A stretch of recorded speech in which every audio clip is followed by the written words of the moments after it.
You know, there are some stories that don't even sound real, not until when they give you the full detail. So this is one of them. So as of April 25, 2026, something serious is happening in Kwara State.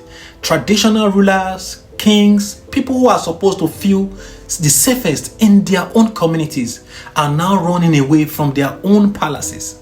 So let this sink for a while. More than 30 kings have abandoned their throne, not because they wanted to, but because they are afraid. And I know you may be wondering, what is making them scared? Are they not kings? Why are they terrified? Now, just calm down. These are not small villages, so you might have heard of them in one way or the other. We are talking about communities where people have lived for years. We are talking about villages, places people have lived for years. But now, everything is changing. And the reason is simple, but very dangerous. Kidnapping, killings, and violence attack that has kept happening over and over in those areas. People who live there are already scared. But the shocking part of this is, even the kings, the traditional rulers, they are now the target. Some of them have been away for months, some almost a year. They now stay in places like Ilorin, Osogbo, even Lagos, just to stay alive. Now, think about what that means. A king is not just a leader. He's a symbol of authority in the community. So, if kings run away, what happens to people he left behind? What happens to them? That is the question. That is exactly what is happening in many parts of Kwara State right now.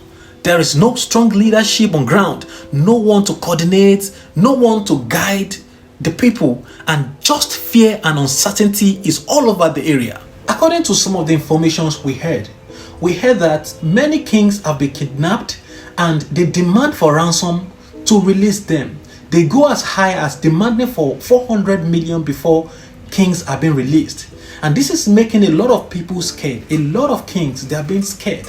They keep wondering, and some of them, probably they keep king for long.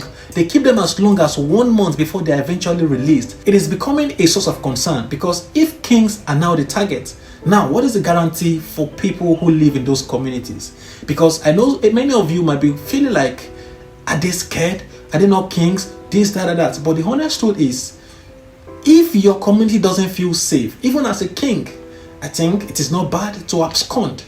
What we should be talking now is how the government will come in, interfere, and try to stabilize things in those communities. Because why would people start running away from their community, places they've stayed for the longest? Some of these villages, some of these communities have been in existence for the past 100 years. So why would it not happen that many of them will have to leave that community and look for a better place to stay? Because where used to be a safe zone for them is no longer, because anybody can be kidnapped anytime, and the money that they don't have, they will be demanding of them to go and provide before their family or friends are being released. Now, guys, I want to ask you a simple question. Does it make sense for those kings to run away from their community? Or do you think it is a wise idea until when the security level has been increased or has been improved in that community? Whatever you feel, guys, feel free to write it below this video. Ayodeji subscribe. I will see you guys on the next one.